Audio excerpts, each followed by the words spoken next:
What's up, guys? Welcome to today's session. How are you guys doing? I hope all of you guys are doing good, taking care of yourself, staying safe. COVID is not done yet. Make sure that you guys are sanitizing your hands and being very safe, right? At least for your parents, please stay safe, guys. I know that you guys really don't care much about it because you're like, it's like a viral fever, it'll come and go off. But think about your elders at home and stay safe, right? So yes, guys, welcome to today's session. Welcome to Vedantu 9th and 10th English channel, where we are going to be doing this prodigy session today, that is work power energy session number 4, where we will be talking about kinetic energy and work energy theorem. So we will be solving some numericals as well as we'll be doing some derivations as well. So stay tuned for that. Make sure you stay till the end because I also have some amazing quiz questions for you people. So with that said, guys, let me introduce myself. My name is Anup Manoharan. So here's the thing, guys. There's a quote in English which says, "A journey of 1,000 miles starts with a single step." Now, one of these days, like 5 years ago, I was wondering what I should do next. I'm sure that a lot of you guys here are feeling the same thing, like you're not really sure what to do next. Now, at that time, I asked myself, what is it that you really want? And the only answer I could come up with is that I wanted to inspire people. I didn't want to become famous. I didn't want to be a superstar, nothing. I just wanted to inspire people because I always found it very uplifting when someone gets inspired by me. And that is how, guys, I ended up in this profession. I became a master teacher at Vedantu. I am teaching physics for the past 5 years now. I've taught and mentored thousands of kids all over the country, helped them score 90% and above. And the only thing that I want to do in this life is to keep inspiring people. So yeah, guys, welcome to today's session. With that said, let us begin today's topic about kinetic energy and work energy theorem. But as always, since you guys know you've been a part of this family for a long time now, we always start a session with a riddle just to kickstart your brain, just to kickstart that that starting impulse that you need. Like in an engine also you need a spark plug, right? So this is the question for today, guys. What question can you never say yes to, or can you never answer yes to?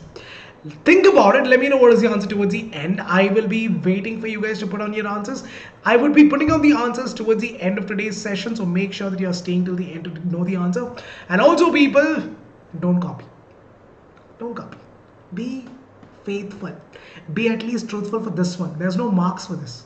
So try your best to answer this. All right, let me know in the chat box, let me know in the comment section, what do you think is the right answer, right? So with that said, people, let's get into today's topic. Now, if you are not aware of it, we have already done 3 different sessions of this particular chapter. We talked about work and numericals, we talked about power, energy, and we also solved some numericals based on that. And in the last session, we talked about potential energy. Today, we're going to talk about his brother, his twin brother, kinetic energy and work energy theorem. So let's get started, guys. What is this kinetic energy? Kinetic energy is nothing but the energy that is possessed by a system by the virtue of its state of motion. Now I'm going to explain more about it in a minute, but before that, guys, we have a homework question. I had asked you this question in the last session. Let's see how many of us got this right. So let me just quickly answer this question for you people, guys. What is the question? Is very simple. The question is that calculate the height through which a body of mass 0.5 kg is lifted if the energy spent in doing so is 0.1 joules.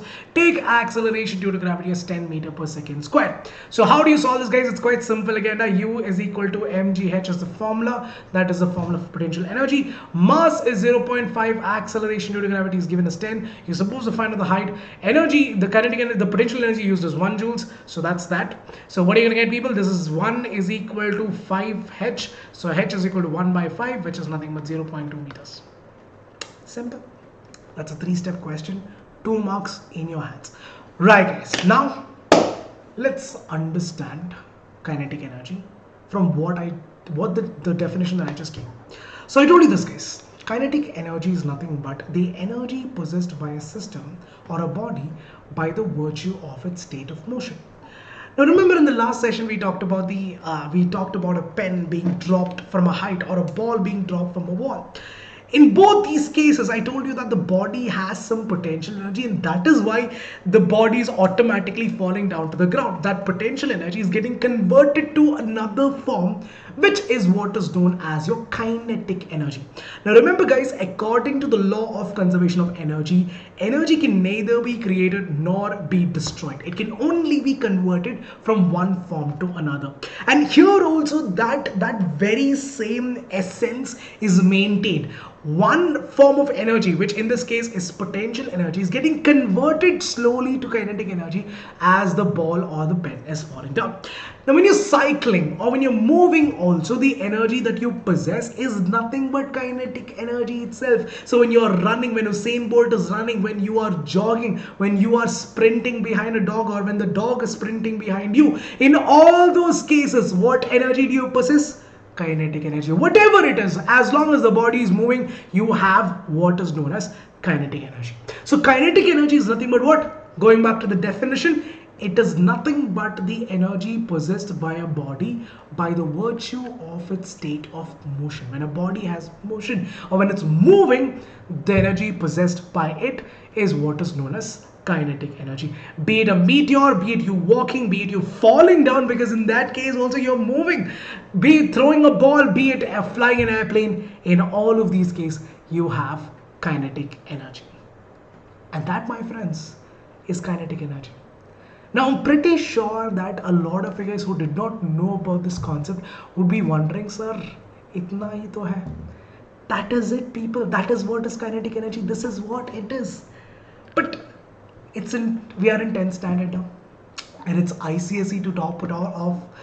So our life has to be a little difficult. No? It's obviously you have chosen up a syllabus, you have chosen your 10th standard. So yes, it has to be a little complicated. So let's make our life a little complicated right now by doing a simple derivation. Now again, it's not that complicated. It's a very simple derivation. So what I'm going to do is I am going to derive the formula of kinetic energy using a very simple example.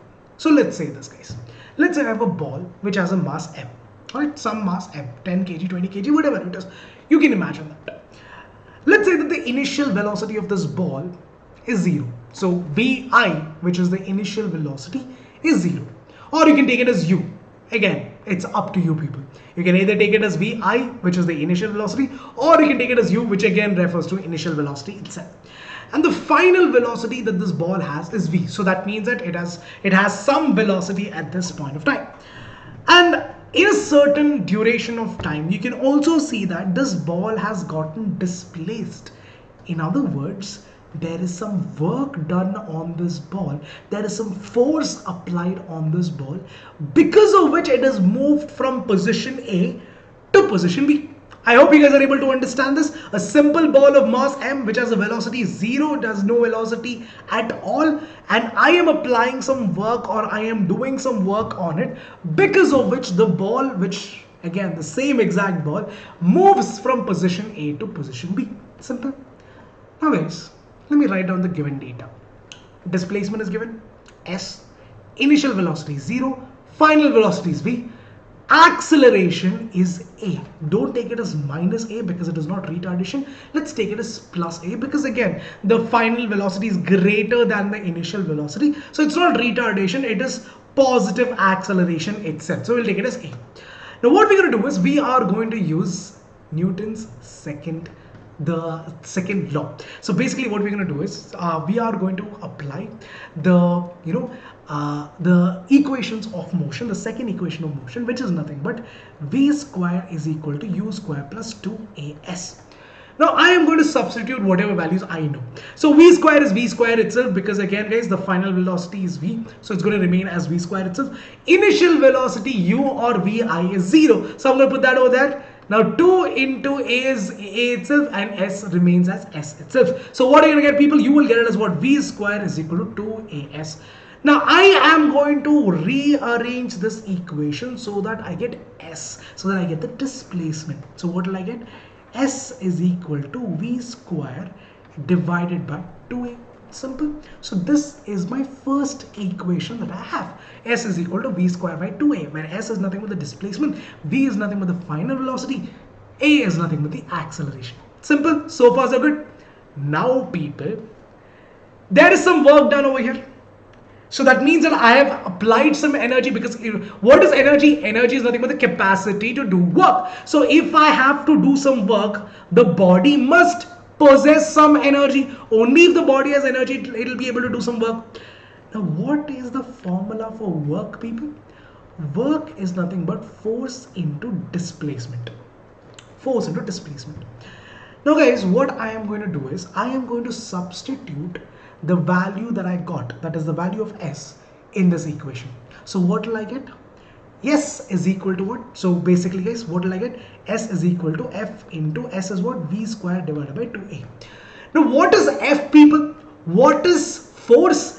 We have studied in your lower grades that force is what? Force is equal to mass times acceleration. Force is equal to m into a. So I am going to substitute that over here. So what will I get? F is equal to m into a into v square divided by 2a. Let me use a different color so that you guys can see very clearly. So I have this equation with me right now, ma into v square divided by 2a. Now guys, a to gaya. So what are you left with? M into v square divided by 2. In other words, guys, this work done that we just found can also be written as energy, because work done is what? In order for a body to do some work, it has to possess some energy. So I can say that that work done that I just wrote about can be written as energy, which is nothing but in this case kinetic energy. So the equation slightly differs from W is equal to what? W is equal to half into mv square to Ke is equal to half into mv square, where Ke is nothing but what? Kinetic energy. And voila, people. That's it. As simple as that. Just a couple of steps. Again, people, I would only request one request from my side is very simple, guys. Practice. You cannot by heart your derivations. There is no shortcut to remember derivations. You can't by heart every single lines. It's pointless doing that. I would suggest you to practice as many as you can. Correct, guys? Take one derivation, practice it 5 times, and then try to do it by yourself the 6th time. Whatever it is, guys, there is no shortcuts for doing derivations. So please, guys, make it a practice, especially people in 10th standard. You know the importance of derivations. These are easy scoring marks, people. There is no need for calculations. There is no calculation mistakes over here. There is no need for you to think about if the statement is correct. Nothing of that sort. It is just simple substitution. And it's something that you can easily score marks in. Right? And there are a lot of derivation, especially for ICSE class 10th. So make sure that you practice every single important derivations. Go to the past year question papers and take up all those derivations that has been repeated at least 4 to 5 times and keep practicing those. And you also know some of those derivations that have been repeated. So make sure that you practice all of that, right? So anyways, guys, that pretty much is the first part of the topic where we have understood not only the derivation but also the definition of kinetic energy. So yeah, this guys, you can take this down, you can take a screenshot of this one. This is the gist of what we have learned so far. So kinetic energy is half into mv squared. This is the formula to calculate this. Never forget this, guys. Again, potential energy is mgh. Kinetic energy is half mv squared. Kinetic energy is something which depends on the velocity. Again, it is something which is possessed by the body because of the virtue of its motion, and it is directly proportional to the velocity. So kinetic energy is directly proportional to the square of velocity. So velocity increases, kinetic energy will also increase, right? So anyways, guys, with that said, let's get into work energy theorem, another very interesting topic. It's a very short topic, so I'll be done in another couple of seconds, and then we'll also be doing quiz after that, right? So let's talk about work energy theorem. In very simple words, in Saral Bhasha, in super easy terms, work energy theorem is nothing but work done. What is it? Work done is equal to change in kinetic energy. That's all. This is your work energy theorem. What we study in work energy theorem is the simple relationship between what is work done and what is kinetic energy, the change in kinetic energy, to be more precise. So this relationship that shows the kind of connection between work done and change in kinetic energy is nothing but work energy theorem. So according to the theorem, if you have to state it, it is nothing but the net work done by the forces on an object is equal to the change in its kinetic energy. The net forces, that again, the work done on the body is equal to change in kinetic energy. Now again, guys, I know you must be wondering, sir, what are you blabbering? let me make it more clear. Imagine a box, people. Imagine I have a box. Let's say this is a box. Let's say that this box is already moving with some velocity. It's already moving with some velocity. I don't know what the velocity is. Let me just assume some velocity u. Let's say that I apply a force in the same direction, what do you think would happen? If I apply a force in the same direction that the box is moving, the box would move faster. In other words, the speed of the box would increase. Now guys, let's analyze this situation.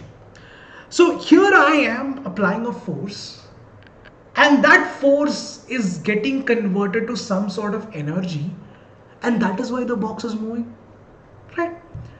Now here's the thing, guys. The energy that you have is mechanical energy. That is what you're pushing, right? You're applying mechanical energy on it.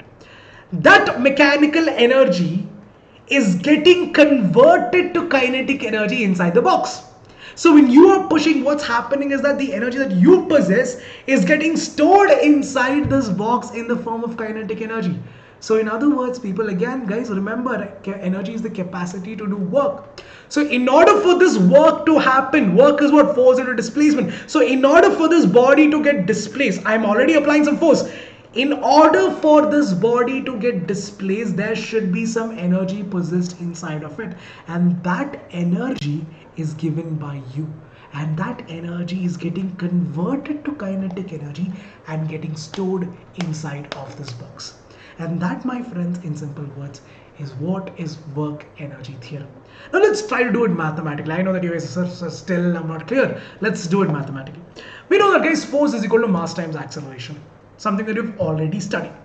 We also know that work is equal to force into displacement. So I can write this as what? So here I have, wait a second, guys, I don't know, for some reason my pen is not working. Yes. All right. My pen is, I can see it. Okay, because I changed the color, no? Anupji, very smart. So yeah, force is equal to mass times acceleration. We know that. We also know that work done is equal to force into displacement.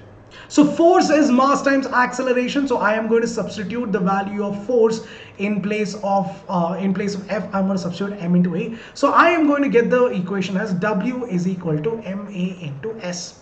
Simple. Now, people, again, I'm going to use the second equation of motion, which is nothing but v square is equal to u square plus 2as. Again, I am going to get I'm going to keep a and s on one side, that is acceleration and displacement on one side, and I'm taking all the other terms to the other side. So basically, guys, I have this equation v square is equal to u square plus 2as. So what I'm going to do is I am going to keep a and s, my acceleration and displacement, on one side, and I'm going to take all the other terms to the other side. So what do I have? So I can write it as what? 2as is equal to v square minus u square. And I can tell this as as is equal to v square by u square divided by 2. Simple. Now what I am going to do is I am going to multiply both the sides with m, which is nothing but my mass. So what will I get? I'll get it as m into a into s is equal to m into v square minus u square divided by 2. Simple. Right, so I'm going to take that m in, I'm going to using board mass, I'm going to multiply the m term inside. So what I'm going to do now, also, guys, remember, mass into acceleration is what? Force. So I can write it as F into s is equal to mv square minus mu square divided by 2. Now, guys, do you notice something? What is mv square by 2 and mu square by 2? mv square is what? Kinetic energy. So this is nothing but final kinetic energy, that is kinetic energy final minus initial kinetic energy. So in other words, what you're finding out over here is nothing but the change in kinetic energy. So force into displacement, which is nothing but your work done, which can also be written as kinetic again, which is again nothing but your the energy possessed by the system. In this case, we can write it as W, where you can say that the work done on the body is equal to change in kinetic energy. And that's, my friend, that is how you get this super easy derivation, where all you have to do is remember a couple of steps. One is the simple formula of force, the other is the simple formula of work done, the other is the formula for your second equation of motion. Substitute the values, multiply on both the sides with m, and get the answer. Simple, that's it. So here, guys, once again, force into displacement is nothing but work done, so I can write it as work done. And this final kinetic energy minus initial kinetic energy is nothing but change in kinetic energy, so I can write it as W is equal to delta Ke, where delta Ke is nothing but change in kinetic energy.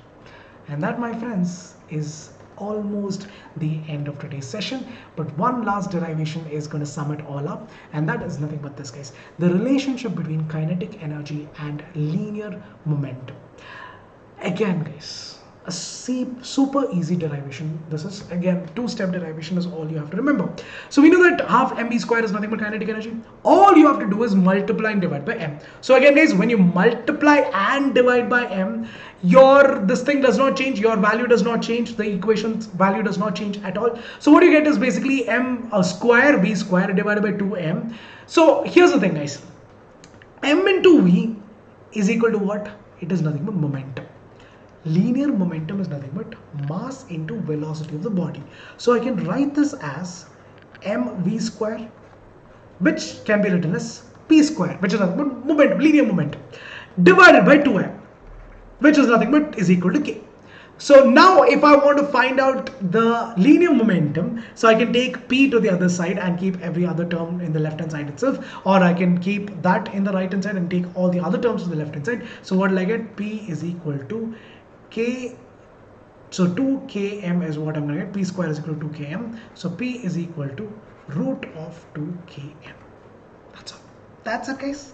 Or 2mk, how you want to write it, it's up to you guys. So k is nothing but the kinetic energy, m is nothing but the mass, and p is nothing but what? Linear momentum. And yes, people, if you have enjoyed the session so far, do not forget to like, share, and subscribe.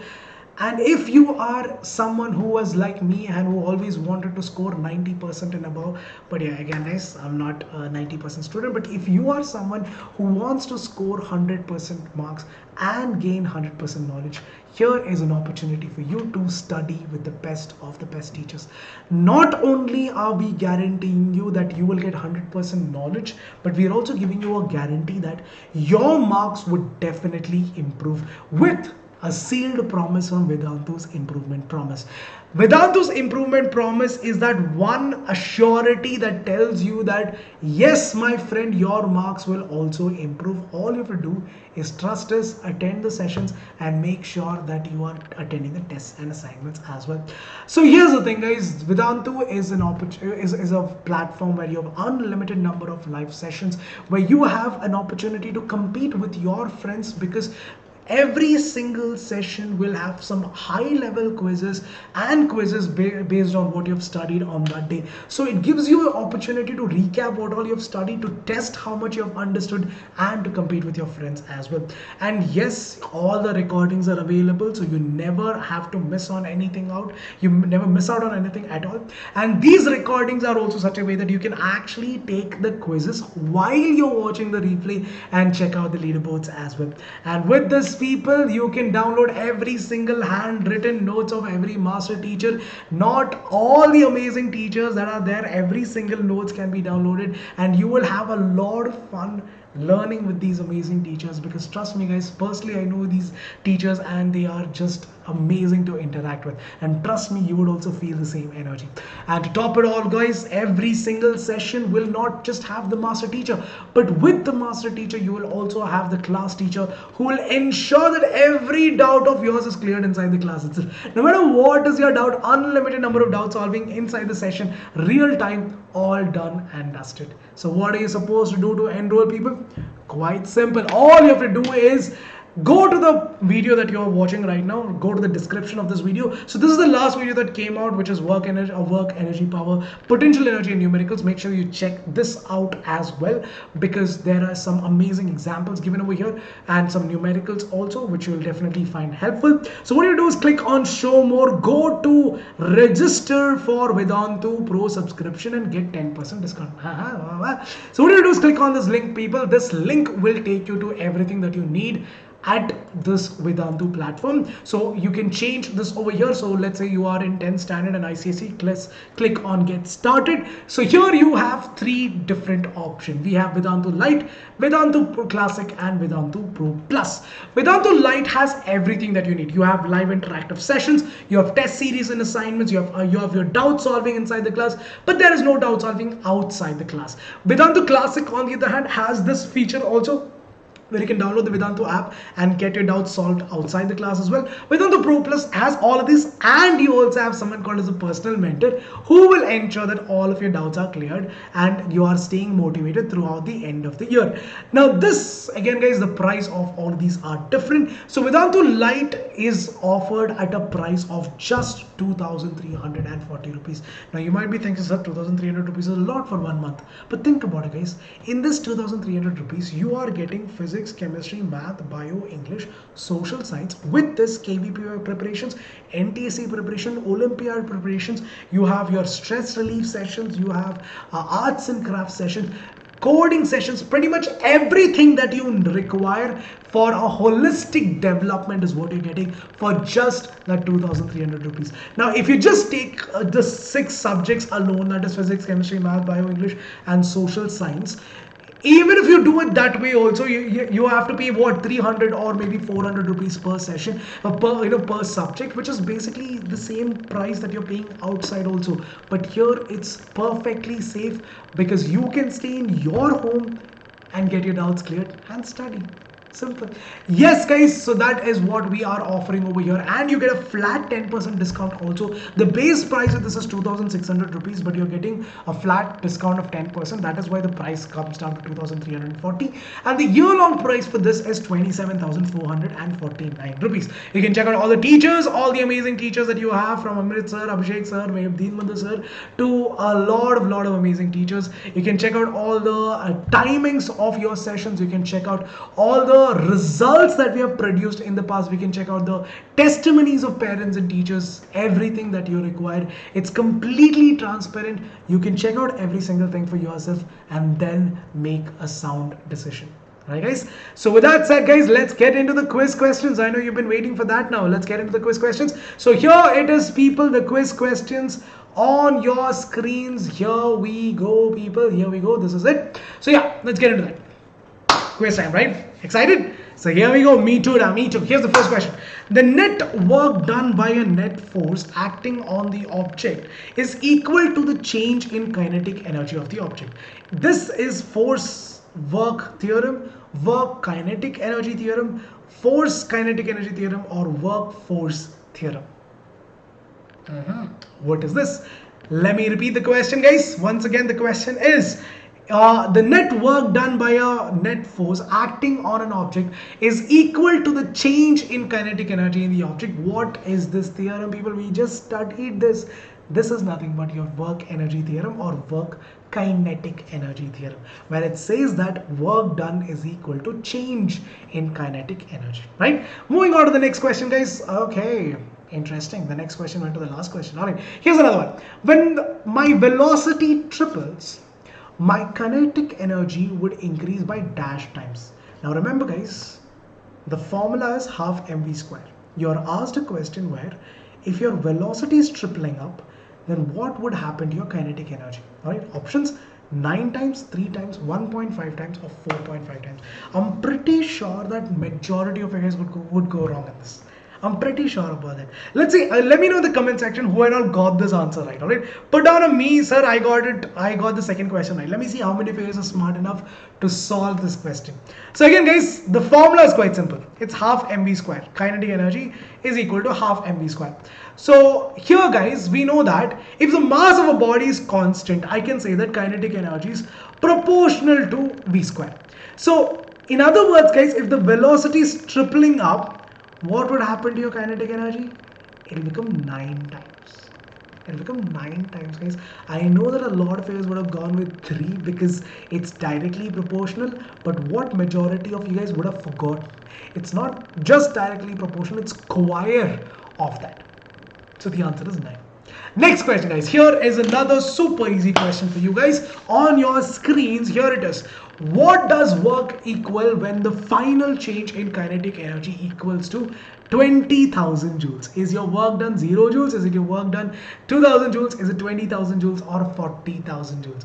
What does work equal to when the final change in kinetic energy equal to 20,000 joules? Super easy question. Now if you get this wrong, no, that's all people are how do you solve this? Again guys, work done is equal to change in kinetic energy, that is kinetic energy, final kinetic energy minus initial kinetic energy. So this is the formula. So if the change in kinetic energy is 20,000 joules, what is your work done? That is also 20,000 joules people. Bacha question, this is a bacha question, trust me guys. Do not get this wrong. Shame, shame, puppy shame only. Alright, next one. It's okay, happens. It's okay, let it go. Don't beat yourself over it. Fourth question.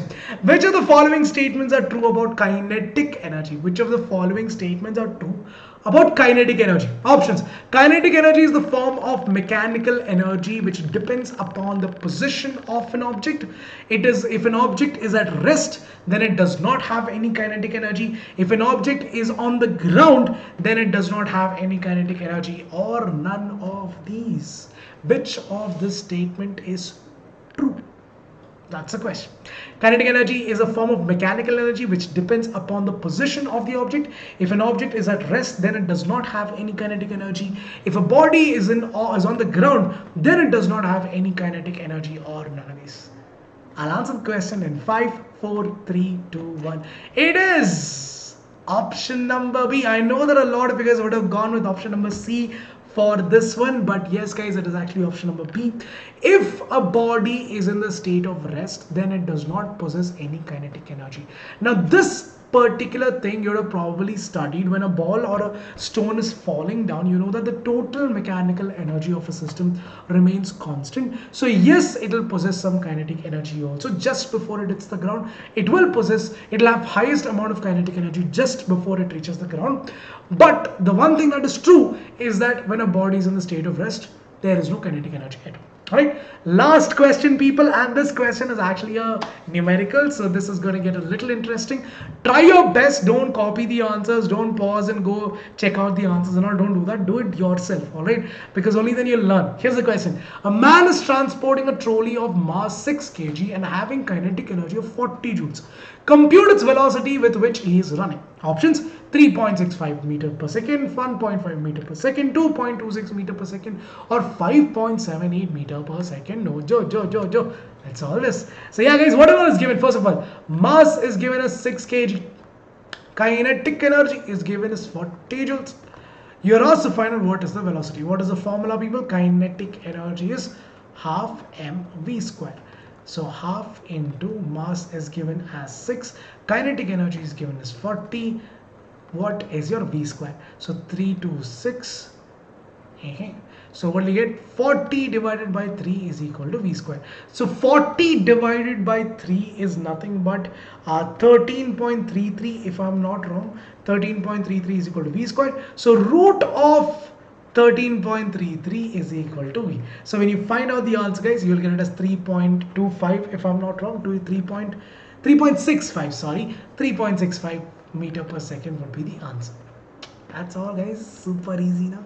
Just the calculation, but again guys, if you're not too sure about finding out the square root, you can also leave it at this. You'll still get full marks for that. There will be no deduction of marks. But again guys, please check with the teacher also once. I can't tell you with 100% guarantee that it'll happen. It also depends on your teacher, right? So please ask your teacher if it's all right to leave it as a square root, or do you really have to solve it also, right? So anyways guys, with that said, here is your final homework question also. The question is quite simple, but I want you guys to try it out. Let me know in the comment section who and all got the answer right. The question is guys, a light and a heavy object have the same momentum.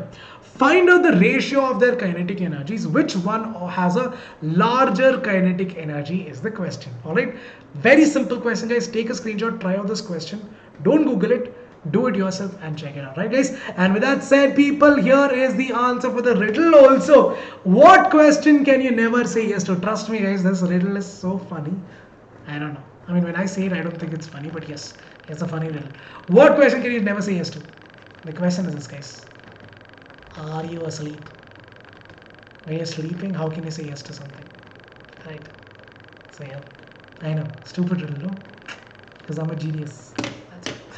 So yeah, people, that's all for today. Thanks a lot for joining today's session. I hope you enjoyed it. I hope you learned something new. If you have any doubts, you can reach out to me on this email ID, anup.manoharan@vedantu.com. You have any queries, you can reach out to me on that. If you want to know more about Vedantu's pro subscription courses, you can let me know on that. Any details that you need, you can let me know on that, right? So that's it from my side, guys. Thanks a lot for joining. I hope you have a fantastic day ahead. Stay safe. May God bless you and your family. Make sure that you keep yourself sanitized and stay quarantined. Yeah, please stay safe, right? So that's all, guys. Thank you for joining. Catch you guys in the next one. Until then, bye bye, adios. Have a great evening. Bye bye.